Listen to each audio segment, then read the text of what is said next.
Class 12 fourth semester রাষ্ট্রবিজ্ঞান পরীক্ষাতে 6 নম্বরের বড় প্রশ্ন আসবে। 3টি প্রশ্নের উত্তর তোমাদেরকে লিখতে হবে। যেহেতু তোমাদের 2x সিস্টেম রয়েছে, তার জন্য পরীক্ষাতে 6টি প্রশ্ন আসবে, তার মধ্যে থেকে 3টি প্রশ্নের উত্তর লিখতে হবে। সো 6টি প্রশ্নের জন্য সবচেয়ে বেশি কটা প্রশ্ন পড়া যেতে পারে? আমরা তোমাদেরকে 6টি প্রশ্নের জন্য 9 থেকে 10টি প্রশ্ন বলে দেবো। সর্বোচ্চ 9 থেকে 10টি প্রশ্ন যদি তোমরা খুব ভালো করে পড়তে পারো, 100% সেখান থেকে পরীক্ষাতে প্রশ্ন কমন পেয়ে যাবে। হ্যাঁ, একদমই ঠিকই বলছি। যেভাবে পরীক্ষাতে দাগ নাম্বার অনুযায়ী প্রশ্ন আসে, ঠিক সেইভাবে দাগ নাম্বার অনুযায়ী অধ্যায় ভিত্তিক প্রতিটা প্রশ্ন বলে দেব।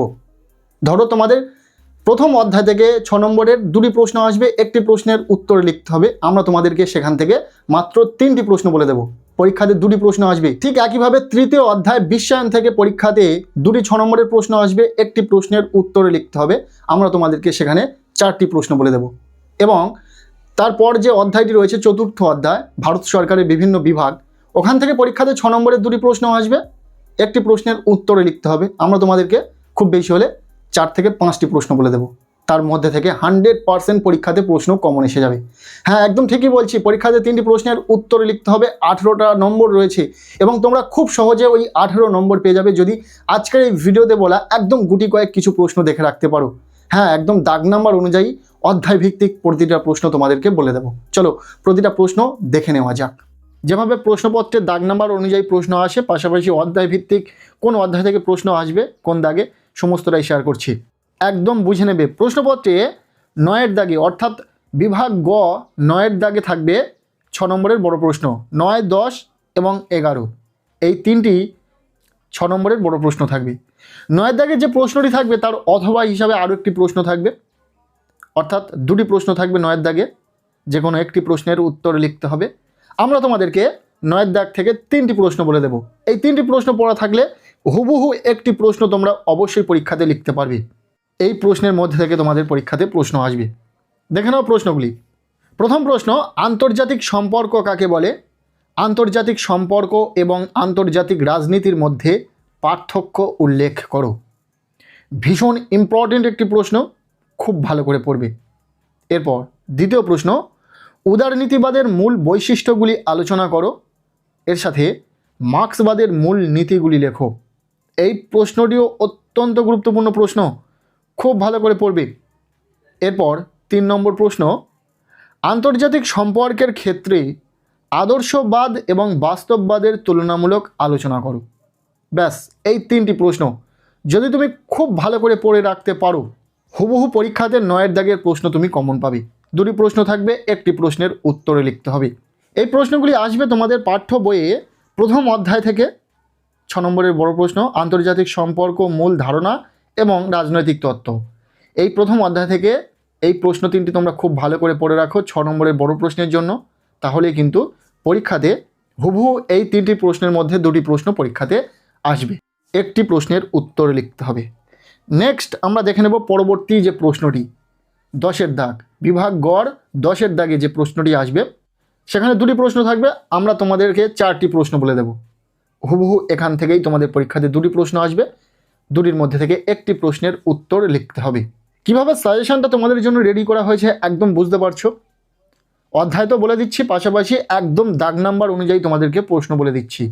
প্রতিটা বিষয়ের সাজেশন কিন্তু আমরা এইভাবে শেয়ার করছি। ইতিমধ্যে বেশ কিছু বিষয়ের সাজেশন ভিডিও এসে গেছে চ্যানেলে। তোমরা যারা সেই ভিডিওগুলি দেখোনি অবশ্যই চ্যানেলে ভিজিট করে ভিডিওগুলি দেখে নেবে। আমি এই ভিডিওর ডেসক্রিপশানেও সেই ভিডিওগুলির লিঙ্ক দিয়ে রাখার চেষ্টা করব। এই প্রশ্নগুলি আসবে তৃতীয় অধ্যায় বিশ্বায়ন থেকে। যে প্রশ্নগুলি তোমরা পড়বে, প্রথম প্রশ্ন, বিশ্বায়ন কিভাবে বিশ্বের অর্থনৈতিক ও সাংস্কৃতিক ক্ষেত্রকে প্রভাবিত করেছে তা মূল্যায়ন করো। এরপর দ্বিতীয় প্রশ্ন, বিশ্বায়নের প্রকৃতি আলোচনা করো। এর সাথে বিশ্বায়নের পক্ষে ও বিপক্ষে যুক্তিগুলি লেখো। এই প্রশ্নটি অত্যন্ত গুরুত্বপূর্ণ প্রশ্ন। এরপর 3 নম্বর প্রশ্ন, বিশ্বায়নের সংজ্ঞা দাও। বিশ্বায়নের বিভিন্ন বৈশিষ্ট্যগুলি আলোচনা করো। এই প্রশ্নটিও অত্যন্ত গুরুত্বপূর্ণ প্রশ্ন, খুব ভালো করে পড়বে। এরপর 4 নম্বর প্রশ্ন, ভারতের উপর বিশ্বায়নের অর্থনৈতিক প্রভাব আলোচনা করো। পরপর এই 2, 3, 4 এই 3টি প্রশ্ন বেশি গুরুত্বপূর্ণ রয়েছে 1 নম্বর প্রশ্নটির তুলনায়। তবে প্রথমে তোমরা এই 3টি প্রশ্ন পড়ে নেবে, দেন তোমরা 1 নম্বর প্রশ্নটি পড়বে, কেননা 1 নম্বর প্রশ্নটি একটু কম গুরুত্বপূর্ণ এগুলির তুলনায়। সো হয়ে গেল। 10-এর দাগের প্রশ্ন তোমার অবশ্যই পরীক্ষাতে কমন, এর মধ্যে থেকে 2টি প্রশ্ন পরীক্ষাতে আসবে।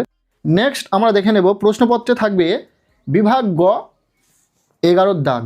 এই 11 দাগে যে প্রশ্নটি থাকবে তার বিকল্প হিসেবে আরও একটি প্রশ্ন থাকবে। 11 দাগের 2টি প্রশ্ন তোমরা পরীক্ষাতে পাচ্ছ। এই 2টি প্রশ্নের জন্য আমরা কটি প্রশ্ন পড়ব? মাত্র 4 থেকে 5টি প্রশ্ন যদি তোমরা পড়ো, এখান থেকেই পরীক্ষাতে 100% প্রশ্ন কমনে আসবে। এই প্রশ্নগুলি আসবে তোমাদের পাঠ্য বইয়ে 4র্থ অধ্যায় ভারত সরকারের বিভিন্ন বিভাগ, এই অধ্যায় থেকে প্রশ্ন আসবে। সো এই অধ্যায় থেকে তোমরা 6 মার্কের জন্য যে প্রশ্নগুলো গুরুত্ব সহকারে পড়ে রাখবে। প্রথম প্রশ্ন, ভারতের রাষ্ট্রপতির জরুরি অবস্থা সংক্রান্ত ক্ষমতার সম্পর্কে লেখো। অত্যন্ত গুরুত্বপূর্ণ একটি প্রশ্ন, একটু ঘুরিয়েও আসতে পারে প্রশ্নটি। ভারতের রাষ্ট্রপতির ক্ষমতা ও পদমর্যাদা সম্পর্কে লিখতে হতে পারে, সেক্ষেত্রে সেটা একটু দেখে রাখবে। এরপর দ্বিতীয় প্রশ্ন, প্রধানমন্ত্রীর ক্ষমতা ও কার্যাবলী আলোচনা করো। এই প্রশ্নটিও গুরুত্বপূর্ণ রয়েছে। এরপর 3 নম্বর প্রশ্ন, ভারতের সুপ্রিম কোর্টের গঠন ও কার্যাবলী আলোচনা করো। খুব ভালো করে তোমাদেরকে এই প্রশ্নটি পড়তে হবে। এরপর 4 নম্বর প্রশ্ন, ভারতীয় পার্লামেন্টের উভয় কক্ষের মধ্যে সম্পর্ক আলোচনা করো। এটিও ভীষণ ইম্পর্টেন্ট একটি প্রশ্ন, খুব ভালো করে পড়বে। উভয় কক্ষের সম্পর্ক দেখলে তার গুরুত্বপূর্ণ কাজগুলো দেখে রাখতে হবে, সেক্ষেত্রে পার্লামেন্টের গুরুত্বপূর্ণ কাজগুলি দেখে রাখবে। প্রশ্নটি একটু ঘুরিয়েও আসতে পারে, পার্লামেন্টের গুরুত্বপূর্ণ কাজগুলি আলোচনা করতে বলা হতে পারে, ঠিক আছে? তাই প্রশ্নটি এইভাবেও দেখে রাখবে খুব ভালো করে। এরপর শেষ প্রশ্ন, লোকসভার স্পিকারের ক্ষমতা ও কার্যাবলী আলোচনা করো। এটিও গুরুত্বপূর্ণ রয়েছে, দেখে রাখবে। মূলত প্রথম 4টি প্রশ্ন বেশি গুরুত্বপূর্ণ, নেক্সট যে 5 নম্বর প্রশ্নটি রয়েছে এটা তুলনামূলক কম গুরুত্বপূর্ণ। তবে এই 5টি প্রশ্ন নির্ধারিতভাবে তোমাদেরকে পড়তেই হবে, বাদ দেওয়া যাবে না। প্রতিটা প্রশ্ন ভীষণ ইম্পর্টেন্ট। তবে কোনো স্টুডেন্ট যদি চায় এই প্রশ্নগুলো ছাড়াও আরও 2-1টা প্রশ্ন এক্সট্রা দেখে রাখতে পারবে, তাদের জন্য বলে দেবো আরও 2টি প্রশ্ন। এটা সবার জন্য নয়, যারা পারবে পড়তে শুধুমাত্র তারাই পড়বে, কেননা তোমাদের জীবনের বড় একটা পরীক্ষা, এখানে কোনো রকম রিস্ক রাখা প্রয়োজন নেই, যেহেতু সময় রয়েছে। সো যাদের ক্ষেত্রে পসিবল হবে তোমরা ওই 2টি প্রশ্নও একটু দেখে রাখবে। প্রথম প্রশ্ন, মুখ্যমন্ত্রীর ক্ষমতা ও কার্যাবলী, এটা দেখে রাখতে পারো, পরীক্ষাতে এসে যেতে পারে, তাই বলে দিচ্ছি তোমাদেরকে। আরও একটি প্রশ্ন, ক্রেতা সুরক্ষা আইনের উদ্দেশ্যগুলি লেখো, এই আইনের গুরুত্বগুলি কী কী। ব্যাস, এর বাইরে একটা প্রশ্ন পড়ার প্রয়োজন হবে না, এখান থেকেই 100% পরীক্ষাতে প্রশ্ন কমন এসে যাবে। রাষ্ট্রবিজ্ঞান বিষয়ে 6 নম্বরের বড় প্রশ্নের জন্য একদম ফাইনাল নির্ভরযোগ্য সাজেশন শেয়ার করে দিলাম। নেক্সট ভিডিওতে আমরা 4 মার্কের বড় প্রশ্নের ঠিক এইভাবে সাজেশনটা শেয়ার করে দেবো। আশা করব সেটাই তোমাদের জন্য বেশি ভালো হবে। একদম গুছিয়ে গুছিয়ে দাগ নাম্বার অনুযায়ী, পাশাপাশি অধ্যায় ভিত্তিক প্রতিটা প্রশ্ন বলে দেবো। সো আজকের এই ভিডিওটি তোমাদের কেমন লাগলো অবশ্যই কমেন্ট সেকশনে জানাতে পারো। ভিডিওতে বলা প্রতিটা প্রশ্ন খুব ভালো করে পড়বে, একদম গুটি কয়েক হাতে গোনা কয়েকটি প্রশ্ন বলে দেওয়া হয়েছে। যদি এই প্রশ্নগুলো পড়া থাকে তাহলে 100% পরীক্ষাতে প্রশ্ন কমন পাবে।